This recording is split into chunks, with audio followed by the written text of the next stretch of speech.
अगर सोचिए कि ये रात को 10 बजे के बाद अगर आग लगती तो हम शायद लाशें गिनते रहते और आज तीसरा दिन होता हमारे घर की जो लाशें जल गई होती। मतलब सोचिए कि क्या दशा है। लेकिन पत्रकार की मदद करने वाला आगे कोई नहीं आया। क्या करूं, मेरे लायक कोई काम होगा तो बताइएगा।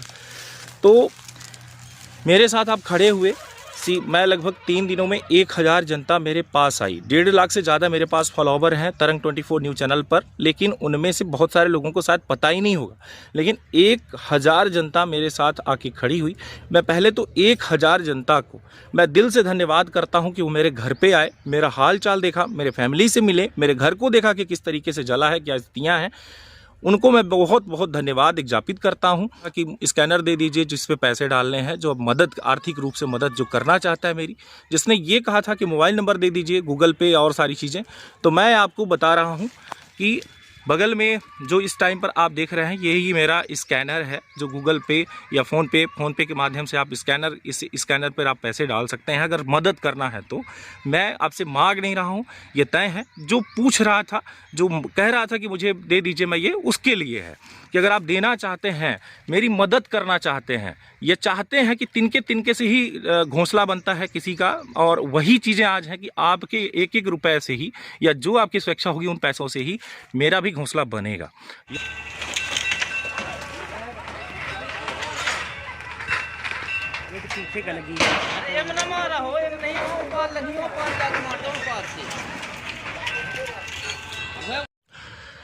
नमस्ते और प्रणाम सभी को।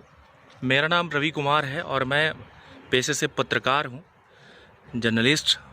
अभी मैं माखनलाल यूनिवर्सिटी, माखनलाल चतुर्वेदी राष्ट्रीय पत्रकारिता विश्वविद्यालय परिषद से रीवा से मैं अभी भी पत्रकारिता का कोर्स मेरा चल भी रहा है और अगले साल मेरा फाइनल हो जाएगा। और मेरे घर में आग लगी है। तरंग न्यूज़ चैनल करके मेरा यूट्यूब चैनल है और स्वदेश न्यूज़ चैनल चीफ ब्यूरो हूँ सीधी का, जो कि सैटेलाइट चैनल है, मध्य प्रदेश छत्तीसगढ़ रीजनल चैनल है। उस चैनल पे भी पत्रकारिता करता हूँ। लेकिन देखा जाए तो बेसिक जो मुद्दे होते हैं, इंसान ज़्यादातर क्या करता है कि देखिए, वो अपने ही चैनल पे सारी चीज़ों को विस्तृत और अच्छी तरीके से दिखा पाता है। बड़े चैनल को मैं अगर भेजता भी हूँ तो वो उस तरीके से खबरों को नहीं रख पाते। लेकिन अपने चैनल पे हम रख सकते हैं और प्रशासन जो कि सीधी ज़िले की अगर बात की जाए, चाहे एसपी हो, कलेक्टर हो, सांसद हो, विधायक हो या फिर अन्य कोई डॉक्टर हो, सीएमएचओ हो या कोई भी अधिकारी हो, उससे हम लोग डायरेक्ट सवाल करते हैं और सवाल करने के बाद उन्हीं के मुद्दों को ही रखते हैं। कभी मेरी खबरों को अगर आप कह सकते हैं कि फर्जी हुई, तो कोई खबरें फर्जी मेरे द्वारा कभी चलाई ही नहीं गई, क्योंकि मैं बिना कथन के, बिना तथ्य के, बिना एविडेंस के मैंने कोई आज तक खबर रखी ही नहीं। कुछ लोगों ने ये कहा कि हमने खबर कभी डिलीट किया है, तो यूट्यूब की गाइडलाइंस, कम्युनिटी गाइडलाइंस होती है, जहाँ पे जैसे मान लीजिए कोई शब्द दिख जाता है या कहीं कोई आपत्तिजनक स्थिति, कोई गाली गलौज कर दिया, अन्य कोई चीज़ें ऐसी कर देता है, तो वीडियो ऑलरेडी कम्युनिटी गाइडलाइंस के खिलाफ होती है और यूट्यूब उसे डिलीट कर देता है। ये मेरा नहीं है कि मैंने उसे डिलीट कर दिया, कई बार ऐसा होता है डिलीट हो जाता है और डिलीट होने के बाद लोगों को ये लगता है कि रवि पांडे चूंकि ऐसा किया है, किसी के दबाव में है।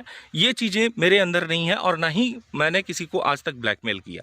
लेकिन मैंने जिन मुद्दों को रखा है उन मुद्दों पर लगभग ग्राम पंचायत के भी कुछ मुद्दे हमने अपने ग्राम पंचायत के रखे हैं। उन ग्राम पंचायत को लेकर के जब मैंने मुद्दे रखे तो मेरे पास ग्राम पंचायत के कुछ लोग आए और हमारे परिवार के साथ, फैमिली के साथ गाली गलौच और अभद्रता, यहाँ तक कि हमें रास्ते से निकलने नहीं देना कि मैं रोड पे कहीं मिल जाओगे तो मैं ये कर दूंगा, बहुत बड़े पत्रकार हो गए हो, अपने घर में गांव में तुम पत्रकारिता करोगे, तरह तरह की बातें होती रहती थी। हमारे घर के बगल में ही शराब बिकता था और वो ज़्यादा दूर पे नहीं, मैं इधर ही बता रहा हूँ, मतलब कुछ दूरी पे ही शराब बिकता था और शराब जो है लगभग सालों से बिक रहा है। और साल भर से मैं इसकी शिकायत यहाँ के बीट प्रभारी सुरेश पटेल को मैंने किया था, लेकिन मैंने फ़ोन से किया था, ना कि मैंने उनको लिखित में कोई दिया था, चूँकि मैं चाहता था कि विवाद की स्थिति हमारे बगल में ही निर्मित ना हो, वरना कोई शराब पीकर मेरे ही घर में माचिस मार देगा, घर जल जाएगा। और ख़ासकर घर में हमारी जो है यहाँ पर हमारी फैमिली रहती है और मैं यहाँ से लगभग 7-8 किलोमीटर की दूरी पर सीधी शहर में रहता हूँ, तो यहाँ पर मेरी फैमिली रहती थी और मेरे घर में जो है ये आग लगा दी गई। और इसी शराब को लेकर के अभी लगभग 4-6 दिन पहले ही इस पर अगर देखा गया कि कार्यवाही की गई है। कार्यवाही करने के बाद ये मेरे घर में आग लग जाती है। हालांकि लगभग कई बार ऐसा हुआ, ये आग मैं दिखा रहा हूँ आपको कि यहाँ से आग लगी है, इस टाइम पर मैं डायरेक्ट फ्रंट कैमरे पे हूँ और यहाँ से ये आग लगाई गई और ये आग मेरे घर के पीछे साइड से, जहाँ वो रोड दिखाई दे रही होगी आपको, वो रोड है, उस रोड से लोग यहाँ तक चल के आए, शाम को 8 बजे आग लगा दी है। अब आग लगाने से मेरा परिवार उस टाइम पर घर में ही मौजूद था। मतलब ये सोचिए कि पूरा ये देख रहे होंगे आप, ये खंडहर हो गया है। इसी घर में हम लोग रहते थे। ये सीट, टीना, टप्पर, ये सारी चीज़ें पड़ी हुई हैं। और मैं बता रहा हूँ कि ये जब आग मतलब ये जो शराब यहाँ पर बिकती थी, उसकी जब मैंने कंप्लेंट किया तो साल भर से मैंने उनको बोला। इसके लिए एक प्रदीप विश्वकर्मा करके शिवसेना के, उन्होंने भी उसके लिए कंप्लेंट किया था कि यहाँ पे दारू बिकती है और इसके लिए कार्यवाही की जाए। यहाँ पे चौकी चौक है, ग्राम पंचायत है, यहाँ पे शराब नहीं बिकनी चाहिए। लेकिन कुछ बड़े बड़े धुरंधर भी लोग वहाँ पे बैठते थे और मैं चाहता था कि अपने गाँव में विवाद मेरे प्रति पैदा ना हो, इसलिए ये सारी चीज़ें मैं लिखित में नहीं देता था। लेकिन मैंने कई बार कहा कि मेरे गाँव में शराब बिकती है तो आप इसको बंद करवाइए, लेकिन एसपी साहब नहीं सुने, क्योंकि मैंने लिखित में नहीं दिया। मैं पहले भी कह रहा हूँ, मैंने लिखित में नहीं दिया, मैंने कॉल करके बोला था। और उसके बाद की अगर बात की जाए तो अभी 4-6 दिन पहले ही उस पर कार्यवाही हुई और चूंकि बीट प्रभारी पहले यहाँ पर थे सुरेश सिंह पटेल, और अब देखा जाए तो इस टाइम पर राम बाबू हैं। बदलाव हुआ है बीट प्रभारी का। जब बदलाव हुआ तब जाके शराब पकड़ी गई। उस शराब पकड़ने के जस्ट बाद मेरे घर के पास आग लग गई, और मेरे घर के पास नहीं, मेरे घर में ही आग लग गई। और मैं दिखाऊंगा स्थितियाँ क्या है। देखिए कि यहाँ पे जो है इस वाले जगह पर हमारा जो है यहाँ अनाज वगैरह रखा रहता था, और वो साल भर का अनाज था कि साल भर मुझे इसी को यूज करना है। तो यहाँ पे जो है मैं आपको बता दूं कि यहाँ पर हमारे साथ, अगर आप देख रहे होंगे, ये इस लोकेशन पे हमने अनाज रखा था, जो कि साल भर के लिए अनाज होता है। तो मैंने यहाँ पे अनाज रखा था। ये अनाज वगैरह यहाँ कुछ और जल के खाक हो गया है, और कुछ जो है हम लोगों ने निकाल लिया था। और साथ ही साथ अगर देखा जाए तो मवेशियों के लिए, कि 4-6 मवेशी घर में हैं, तो मवेशियों के लिए कि वो भूखे ना मरे, हमने यहाँ पे भूसा भी रखा था। ये भूसा है, देखिए, ये टोटल। उधर टेबल, कुर्सी और सारी चीज़ें आप देख रहे होंगे, मैं दिखाऊंगा थोड़ी बहुत आपको। बहुत सारी चीज़ें थी यहाँ, ये टेबल, कुर्सी, और उधर कुछ हमारे मतलब बेड वगैरह और उधर रखा हुआ था। चूँकि कच्चा मकान था, हम लोग यहाँ निवासरत थे। और ये दूसरा मंजिल है कच्चा का, जिसे अटारी कहते हैं, ये ऊपर है। और यहाँ पे अगर देखा जाए तो हमारे द्वारा ये सारी चीज़ें की गई थी, मतलब रखी गई थी। मेरे घर में ये जो आग लगी, मैं संदेहियों का मैंने नाम बताया पुलिस को, लेकिन पुलिस मेरे उन संदेहियों पर अभी तक किसी भी तरीके से कोई कार्यवाही नहीं की है। आपको बताऊं कि ये वो जगह है जहाँ पे मम्मी चूल्हे में खाना वगैरह बनाती थी। मैं ये देख रहे होंगे, आज भी हमारे घर में चूल्हे से ही खाना पकता था। यही मम्मी यहीं पे बैठ के खाना बनाती थी। और ये पूरा घर खाक हो गया है, देख रहे होंगे, पूरा घर खाक हुआ है। और दिखाएंगे हम आपको कि मतलब दिशा क्या है। पूरा ये जिस तरीके से जल रहा था, जब जलता हुआ घर तो आपने देख ही लिया है, लेकिन अब जलने के बाद देखिए कि कुछ बचा नहीं है। ये सारी चीज़ें हैं, और मतलब ये घर में अंधेरा है, इस घर में भी पूरा जल के ये भी अंदर खाक हुआ। और अब चलेंगे हम उधर, जो हमने अटारी बताया आपको, छत जो बताया है, यहाँ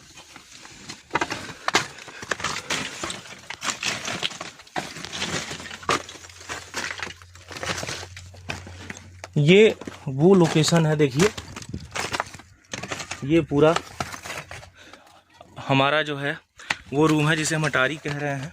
यहाँ इंसान रहता था। हमारी अटारी जो है मेरे हाइट से भी ज़्यादा, देखिए मेरे हाइट से भी ऊपर था। यहाँ लोग रहते थे। चूँकि यहाँ पर ये देखिए, यहाँ पे भी अनाज रखा जाता था। ये कुठिला है, कच्चा मकान था तो ये कुठिला है ये, जहाँ पे अनाज रखा जाता था। पूरा यहाँ भी सारी चीज़ें जलते हुए बिल्कुल राख हो गई हैं। जितने भी खपड़े वगैरह जो हैं ऊपर के, सब गिर के यहाँ आ गए। अब लगभग हम लोग एक तरीके से बेघर हो गए। आप समझ सकते हैं बेघर का मतलब क्या होता है। बस 2 कमरे लास्ट के बचे हैं, जो कि फायर ब्रिगेड के बाद आने के बाद थोड़ी बहुत जो बच गए, उसी में हम लोगों का गुजारा है। हाल ही में हम घर की टेंटिंग पेंटिंग, ये सारी चीज़ें मैंने पुताई की थी और इसका मेंटेनेंस करवाया था। लगभग 80-90 हज़ार रुपये लगे थे मेंटेनेंस में, चूँकि यहाँ पर एक खपड़ा और यहाँ पर मजदूरी और बहुत सारी चीज़ें जो होती हैं, हमने लगभग इतना पैसा दिया और घर में तैयारी थी कि हम अपने बच्चों के लिए व्रतबंध की तैयारी कर रहे थे कि भैया के बच्चे हैं यानी भतीजे हैं अपने, तो उनका हम व्रतबंध करेंगे, बरुआ करेंगे। लेकिन इसीलिए हमने टोटल अभी मेंटेनेंस करवाया था, सारी चीज़ें जल के खाक हो गई। यहाँ से निकल रहे हैं, ये सीढ़ी। और जिस समस्या से हम जूझ रहे हैं, और आप लोग बार बार कमेंट कर रहे थे, बहुत सारे लोगों ने बोला कि अपना स्टेटमेंट देने के लिए, मैंने वो भी कोशिश की।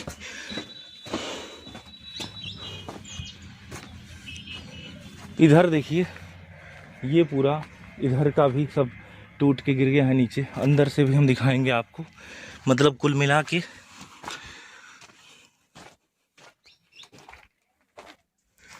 ये इधर देख पा रहे होंगे सब, इधर भी सब जल के खाक हुआ है।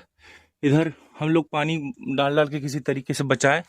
ग्रामवासी अगर बात की जाए, हमारे जो आसपास के कुछ पड़ोसी थे, उन्होंने मेरी बहुत बड़ी मदद की। सभी को धन्यवाद है उसके लिए, क्योंकि वो लोग सब, मैं नहीं था उससे पहले ही यहाँ लोग आग बुझाने की कोशिश कर रहे थे और नियंत्रण करने की कोशिश कर रहे थे। भले ही वो आग पानी से ही बुझी, लेकिन कोशिश उनका करना, और लगातार फायर ब्रिगेड से भी उन लोगों ने काम किया।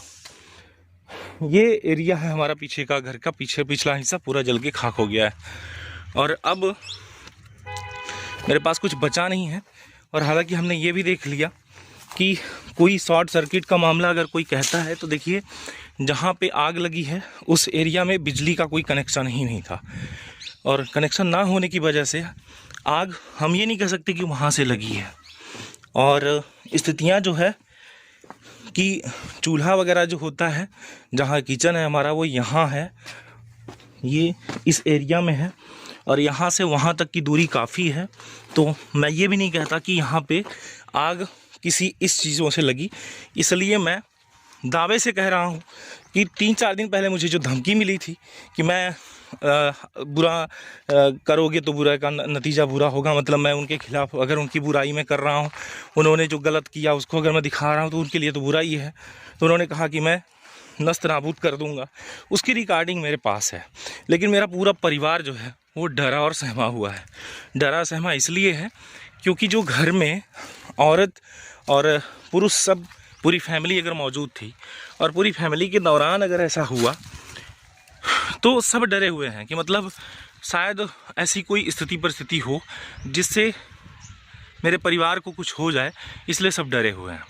तो मैं एक बार फिर से आप सभी से कहना चाहूँगा कि पत्रकार की मदद करने वाला कोई नहीं होता, और पत्रकार जो है ना, वो सबकी मदद के लिए दौड़ता रहता है।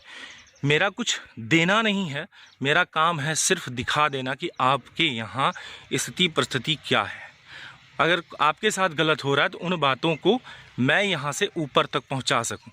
एक जनता से लेकर शासन प्रशासन तक उस बात को पहुँचाना ही पत्रकार का काम है, और वो काम मुझे ईमानदारी से आता है। दूसरी बात, मुझे कोई यूट्यूबर बोल रहा है, कोई पत्रकार कह रहा है, कोई कुछ कह रहा है, कोई फ़र्क नहीं पड़ता। हम एक इंसान हैं, पहली बात। दूसरी बात, जैसे पीएचडी करने के बाद लोगों के आगे डॉक्टर लिख जाता है, वैसे ही पत्रकारिता करने के बाद लोग ऑलरेडी जर्नलिस्ट बन जाते हैं। और सबसे बड़ी बात, जर्नलिस्ट वो स्वतंत्र भी हो सकता है, वो चाहे किसी भी प्लेटफॉर्म पे वो अपना काम करे, चाहे वो टीवी चैनल हो, चाहे यूट्यूब चैनल हो, चाहे कहीं भी हो। अगर दीवाल में भी वो लिख रहा है तो समझ लीजिए को पत्रकार है, बाकी तो बात ही छोड़ दीजिए, आपको पता ही होगा। तो स्थितियाँ ये है। तो मेरे ऊपर कोई टिप्पणी कर रहा है तो मुझे उससे भी मुझे कोई समस्या नहीं है। तरह तरह के लोगों की सोच होती है, तरह तरह की चीज़ें होती हैं। मुद्दे की बात तो ये है कि अगर सोचिए कि ये रात को 10 बजे के बाद अगर आग लगती तो हम शायद लाशें गिनते रहते, और आज तीसरा दिन होता हमारे घर की जो लाशें जल गई होती। मतलब सोचिए कि क्या दशा है। लेकिन पत्रकार की मदद करने वाला आगे कोई नहीं आया। फाइनेंशियल हेल्प की अगर बात की जाए तो हम किसी से भीख नहीं मांग रहे थे कि मेरी कोई मदद कर दे। जो नियम अनुसार है वही आप दे सकते थे मुझे, तो उससे शायद मेरा आशियाना फिर से बच सकता था, मेरा घर बन जाता, ये सारी चीज़ें होती। लेकिन जो भी है, जैसा भी है। अब रही बात जनता से, मुझे प्रशासन से कोई उम्मीद नहीं है मैंने कि प्रशासन की अगर बात किया जाए तो जिसकी सरकार है वो तो देखिए मैं उनसे ही सवाल करता हूं, उनके खिलाफ ही रहता हूं, इसलिए अगर देखा जाए तो वो मेरे घर पे नहीं आ रहे हैं। मुझे ऐसा लग रहा है, मुझे ऐसा महसूस हो रहा है कि सामने वाला, लेकिन हाँ, रीति दीदी ने मुझसे बात किया था, जो विधायक हैं, उन्होंने मुझसे पूछा कि घर की स्थितियाँ क्या है, कैसे हो। मैंने बताया उनको कि मैं ठीक ठाक हूँ, लेकिन परिवार बच गया, लेकिन अभी भी सदमे में है और डरा हुआ है कि जब ऐसा कोई कर सकता है तो हमारे घर के चारों दरवाजे जल चुके हैं। और जलने के बाद स्थिति ये है कि अगर कोई रात को सो भी रहा है तो डर रहा है कि कहीं ऐसा ना हो कि मतलब खुले दरवाजे में, जब ऐसी स्थितियां बन चुकी हैं कि कोई आके कहीं काट पीट न कर दे। दीदी हम पत्रकारिता करते सीधी में बैठे रहें और मेरे साथ यहाँ मेरी परिवार का बुरा हाल हो जाए, तो इसलिए डर लग रहा है। डर तो इस बात का है कि मतलब मैं पत्रकारिता करूँ तो मेरे परिवार के ऊपर ऐसा अत्याचार होगा, नहीं करूँ तो मतलब ये हो जाएगा कि लोग कहेंगे कि डर गया। लेकिन मैं डरने वाला अगर होता तो मैं ऐसी पत्रकारिता ही क्यों कर पाता। सवाल प्रशासन से ही उठता है, सवाल सरकार पे ही उठाए जाते हैं, सवाल जहाँ पे होता है वहीं पे उठेगा। और हमने सबके विपक्ष में खबर लगाई है, यानी कि चाहे वो कोई भी व्यक्ति रहा हो, अगर वो सही है तो कोई बात नहीं, अगर गलत होगा तो चाहे कितना बड़ा आदमी हो, चाहे पुलिस हो, चाहे प्रशासन का कोई भी कर्मचारी अधिकारी हो, चाहे विधायक हो, चाहे सांसद हो या अन्य कोई, चाहे हम कहते हैं प्रधानमंत्री क्यों ना हो, हमारे द्वारा जब भी न्यूज़ बनी है एक सच्चाई के साथ बनी है। अब रही बात, कुछ लोग कह रहे थे हमसे कि मैं क्या मदद करूं आपकी, या आप कुछ मुझे स्कैनर भेज दीजिए, मोबाइल नंबर भेज दीजिए, मैं कुछ पैसे डाल देता हूं। तो मैं निवेदन करना चाहता हूं आप सभी से कि जिनको वाकई में मेरी मदद करनी है, आप बार बार कहते हैं ना कि आपको क्या चाहिए, कैसी सहायता करूं, मेरे लायक कोई काम होगा तो बताइएगा। तो मेरे साथ आप खड़े हुए, मैं लगभग 3 दिनों में 1000 जनता मेरे पास आई। 1.5 लाख से ज़्यादा मेरे पास फॉलोवर हैं तरंग 24 न्यूज़ चैनल पर, लेकिन उनमें से बहुत सारे लोगों को शायद पता ही नहीं होगा, लेकिन 1000 जनता मेरे साथ आके खड़ी हुई। मैं पहले तो 1000 जनता को मैं दिल से धन्यवाद करता हूँ कि वो मेरे घर पे आए, मेरा हाल चाल देखा, मेरे फैमिली से मिले, मेरे घर को देखा कि किस तरीके से जला है, क्या स्थितियाँ हैं। उनको मैं बहुत बहुत धन्यवाद ज्ञापित करता हूँ। और वो धन्यवाद ही नहीं, बल्कि मैं वो चीज़ें हैं जो आपके साथ भी कभी होंगी तो मैं बेशक उन मुद्दों पर बात करूंगा, उठाऊंगा, जो मुझसे हो सकेगी मैं आपकी भी मदद करूंगा। आज मदद करने का ही वक्त है। तो जिसने मुझसे मेरा QR कोड मांगा था कि स्कैनर दे दीजिए जिस पे पैसे डालने हैं, जो मदद, आर्थिक रूप से मदद जो करना चाहता है मेरी, जिसने ये कहा था कि मोबाइल नंबर दे दीजिए, गूगल पे और सारी चीज़ें, तो मैं आपको बता रहा हूँ कि बगल में जो इस टाइम पर आप देख रहे हैं, यही मेरा स्कैनर है, जो गूगल पे या फ़ोन पे के माध्यम से आप इस स्कैनर पर आप पैसे डाल सकते हैं अगर मदद करना है तो। मैं आपसे मांग नहीं रहा हूं, ये तय है। जो पूछ रहा था, जो कह रहा था कि मुझे दे दीजिए, मैं ये उसके लिए है कि अगर आप देना चाहते हैं, मेरी मदद करना चाहते हैं, ये चाहते हैं कि तिनके से ही घोंसला बनता है किसी का, और वही चीज़ें आज हैं कि आपके एक एक रुपए से ही या जो आपकी स्वेच्छा होगी उन पैसों से ही मेरा भी घोंसला बनेगा, या मैं अकेले ही दम पे बना लूँगा, लेकिन थोड़ा सा टाइम लगेगा। लेकिन फिलहाल मेरे पास वक्त नहीं है, इसलिए सिर्फ मेरे पास जो वक्त है वो सिर्फ 1 से 1.5 महीने है। इसके बाद बारिश आएगी और बारिश में हम लोग कहाँ जाएंगे। समस्या इस बात की है। प्रशासन से मैं कोई उम्मीद नहीं करता कि मुझे कोई वो हेल्प करेगी। ऊपर से एसपी साहब तो हमारे विरोध में ही बात करते हैं, क्योंकि देखिए मैंने इतनी सारी पुलिस की विरोध में खबर चलाई है, तो वो हमारे विरोध में भी रहेंगे ही। लेकिन मेरे लिए भी सबसे बड़ी बात ये है कि मुझे उम्मीद जब किसी को होती है तब दुख होता है। मुझे दुख ही नहीं, क्योंकि मुझे उम्मीद ही नहीं थी, किसी से कोई उम्मीद नहीं थी, मुझे सिर्फ जनता से उम्मीद थी कि जनता मेरे साथ है, और यही देखना है कि मेरे साथ जनता कितनी है। जितनी भी जनता होगी आज मदद करेगी हमारी, क्योंकि मैं उनके साथ खड़ा था। मैं पुलिस के साथ खड़ा अगर तब होता है जब जहां पर पुलिस सही है, तो मैं पुलिस के साथ भी हूं। निष्पक्षता का मतलब यह है कि जहां निष्पक्षता है, जहां जो सही है वही सही है, उसी सही के साथ मैं भी था।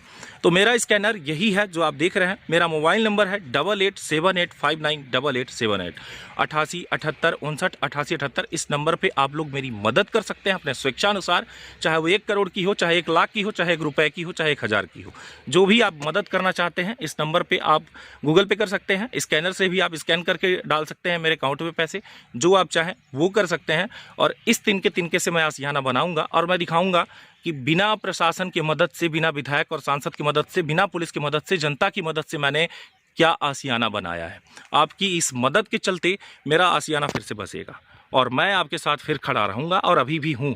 मैं आज से ही रिपोर्टिंग शुरू करूँगा, मैं रुकूँगा नहीं, चाहे मेरे साथ जो भी हो जाए, बस परिवार सुरक्षित रहे, उम्मीद यही करता हूँ। तो वो भी पुलिस भरोसा नहीं दिला पा रही है कि मेरे परिवार को सुरक्षित रख पाएगी, इसलिए मेरा परिवार है, मैं ही सुरक्षित रखूँगा, चाहे जैसे रखूँ, मेरा काम है और कोशिश ये करूँगा मैं अपने फैमिली को सुरक्षित रख पाऊँ। शराब बेचिए, आप मेरे पड़ोस में बेचिए, गांजा बेचिए, चाहे जो करिए, पुलिस पे भी आप कोई कार्रवाई नहीं करोगे क्योंकि उनका काम ही है हफ्ता वसूली करना, करते हैं, मैंने खुद देखा है और कई सारी चीज़ें हैं। लेकिन जो भी है, अगर शराब नहीं बिकती तो 4-6 दिन पहले आप कैसे यहाँ पे आप शराब पा जाते, कैसे आप जब्त करते, जब्त करने के बाद कैसे ये सारी चीज़ें होती, सोचिए ज़रा। और पहले आपको नहीं मिलती थी जब मैं फ़ोन लगाता था, बीट प्रभारी के बदलते ही यहाँ पे आपने जब्त कर लिया और मेरे घर में आग लगवा दी गई। यानी आपने बताया उनको कि हाँ फलाने व्यक्ति ने ऐसी ऐसी कार्यवाही करवाई है फ़ोन लगा के, इसलिए मेरे घर में आग लगवा दी गई। चलिए कोई बात नहीं, बिकवाइए आप शराब, मैं अब लड़ाई आमने सामने से ही करूंगा, क्योंकि जो होना है कम से कम ये तो रहेगी कि हाँ मैंने रिपोर्टिंग की थी, मैंने आपसे मदद मांगी कि यहाँ पे ऐसा कर दीजिए, अच्छी बात है, पर मैं ये तो रहेगा ना कि मैंने रिपोर्टिंग की थी तब मेरे साथ ऐसा हुआ।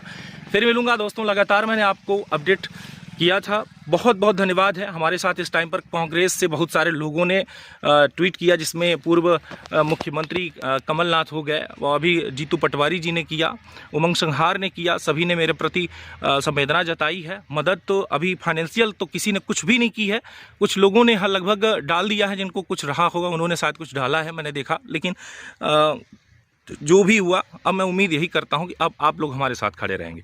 तो उम्मीद करता हूँ कि आप हमारे साथ खड़े रहेंगे, तो हम आपके साथ खड़े रहेंगे। और मुझे आप ठीक कहते थे कि पुलिस से मैं क्या उम्मीद करूं, आप मेरी खबर चलाइए। वही चीज़ें हैं कि मैंने पुलिस से जो उम्मीद कर ली, या विधायक से जो उम्मीद कर ली, या सांसद से कर ली, तो मैंने गलत ही उम्मीद की। मुझे भी जो निष्पक्षता है वही रखता रहा और रखता मैं रहूँगा, इसीलिए निष्पक्षता का ही शिकार हुआ हूँ जो ये मेरे साथ हो रहा है। लेकिन फिर भी मैं लड़ाई लड़ता रहूँगा। चलता हूँ, अलविदा। लेकिन जाते जाते फिर कहना चाहूँगा कि आप लोग अगर मेरी मदद करें तो मेरा फिर से आशियाना बसेगा। आशियाना तो रहेगा ही, क्योंकि मेरी माँ है, बच्चे हैं, भैया हैं, भाभी हैं, सबकी जिम्मेदारी मेरे ही कंधों पर है, क्योंकि जो जिम्मेदार होता है ना वो जिम्मेदारी उठाता है। चलता हूँ, बहुत बहुत धन्यवाद।